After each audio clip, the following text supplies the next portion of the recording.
What's the vibe, y'all? Welcome to another episode of Running Off the Screen. I'm the man they call Mac.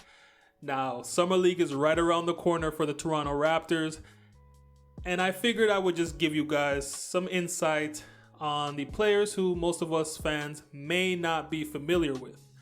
We kind of already know what we want to see from Banton, Brooks, David Johnson, Justin Champagnie, and even our rooks, Christian Coloco and Ron Harper Jr.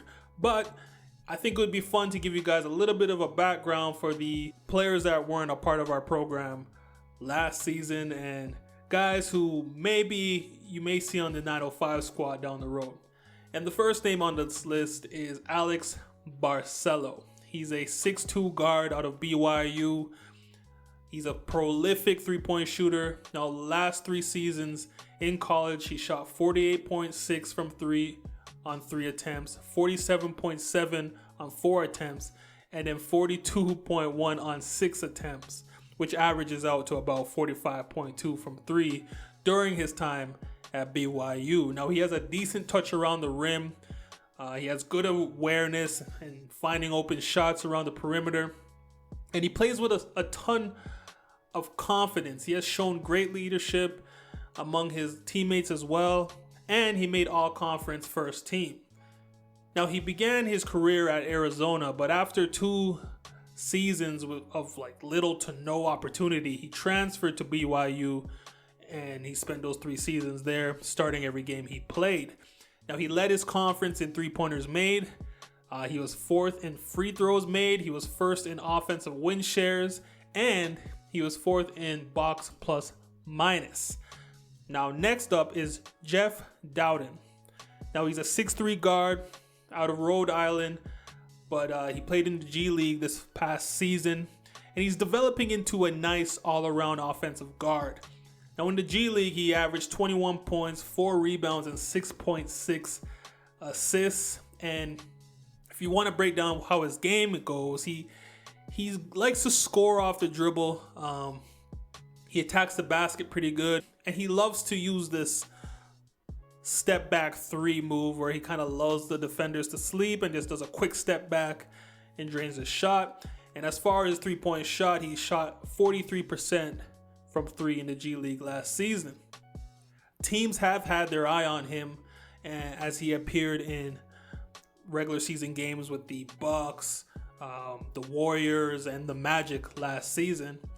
And I remember seeing him cook the Raptors 905 squad for 33 points. You guys should look up those highlights after you're done here. As good of a scorer as he is, he was also 3rd in the G League in assists to turnover ratio with 5-1. The next unknown is Jaylen Sims. He's one of my favorite guys out of this bunch. Now, he's a 6'6 guard out of UNC Wilmington. He has excellent ISO scoring potential as long as he can bring up his efficiency. He's not the most efficient guy out there. He shot 38% from the field, which is pretty rough. He's very shifty though, and he uses a wide assortment of dribble moves to break down his defenders. And I just like his demeanor and his mentality. He went through a lot of adversity coming up through the high school ranks, college ranks, as a lot of players do, but I love his mentality. He talks about winning a lot, and you know that probably caught Masai's ear. Now, in his conference, he ranked 2nd in points per game. He was 1st in free throws made and attempted, and he was 2nd in win shares and 3rd in total defensive rebounds. And that's pretty impressive coming from the guard spot.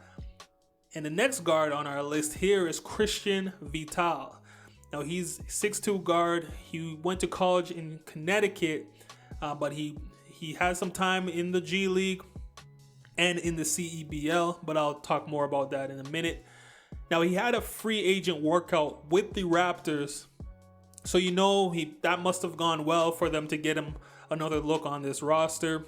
He is a solid defender, plays with toughness and physicality, even back to his time at UConn. He is also a decent scorer, has some good moments showing his catch and shoot ability from 3, but his efficiency inside the arc still needs to show some improvement if he wants to latch on to a camp deal somewhere around the league. He was a member of the 2022 G League champion Rio Vipers, and he led the CEBL's Hamilton Honey Badgers in scoring with 17.6 points per game. Next on our list is Ryan Hawkins, 6'7" forward out of Creighton. He has a 6'9" wingspan, for all those who are wondering if he fits that 6'8", 6'7", 7-foot wingspan thing. He doesn't, but he plays with a lot of heart. He really hustles. He has good awareness on the court as a help defender. He has shown some promise as a catch-and-shoot threat. He doesn't rely on shooting, but when he tries to attack the basket, it's mostly straight-line moves, very decisive, very direct, not explosive at all, not shifty, but he just tries to get the job done. Now, in his conference, he ranked 4th in three-pointers made and attempted. He was 2nd in total rebounds. And for those of you that may have seen his name before in a Summer League roster, he is listed on the Warriors Summer League roster for the California Classic. He didn't play much there. He played pretty sparingly. I think he played one game and had 12 minutes and shot 1 for 4 from the field. And he had DNP CDs since then. So I'm not too sure how much we'll see him with the Raptors. Next up on the list is Abu Kigab. He is a 6'7" forward.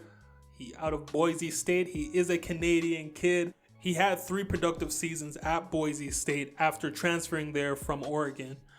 Now he plays with a high motor, very energetic forward, can guard multiple positions, and on the offensive end, you don't really need to call any plays for him. His hustle and effort puts him in position to make plays.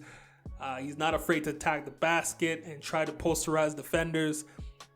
And you may remember him as one of the standouts from the FIBA U19 Basketball World Cup in 2017, where he won the gold medal alongside Lindell Wigginton, Nate Darling, and RJ Barrett. Now, he ranked in the top 5 in many categories in his conference, and some of those categories include total steals. He was top 5 in free throws made, win shares, box plus minus, offensive rating. He was the Mountain West Conference Tournament MVP, and he was named as a second team all-conference player, and he was on the all-defensive team. Now the next name here, and last but not least, we have Trey Porter. He's a center, 6'11", has a 7'1" wingspan. He's born 96, so he's a few years removed from college, where he went to Nevada.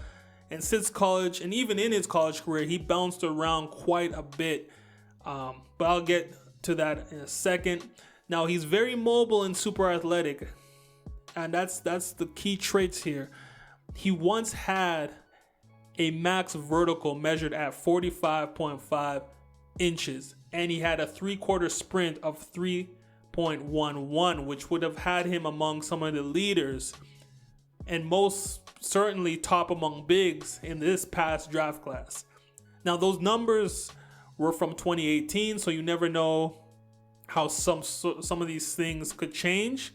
But one thing does still hold up. He does move well. He does have some speed. And he has that potential. He has that framework that you could build him to be a rim runner or a lob threat or a defensive anchor. Now, after bouncing around in college, like I mentioned before, he went undrafted in 2019. He bounced around overseas. He played in Hungary, Turkey, Bulgaria. And I think he's just not sticking because of his lack of experience, probably. He did begin playing basketball later in his life. He was initially focused on playing soccer. So maybe the Raptors have a type, getting these big men who have soccer experience, the footwork, the finesse, the conditioning needed to be successful in those type of sports. could be very beneficial for players that have a growth spurt later in life, and you want to bring them in as a mobile big for your organization. Let me know who you guys are excited about for this 2022 Summer League roster. And until next time, please remember to like, subscribe, and raise the vibe. Peace.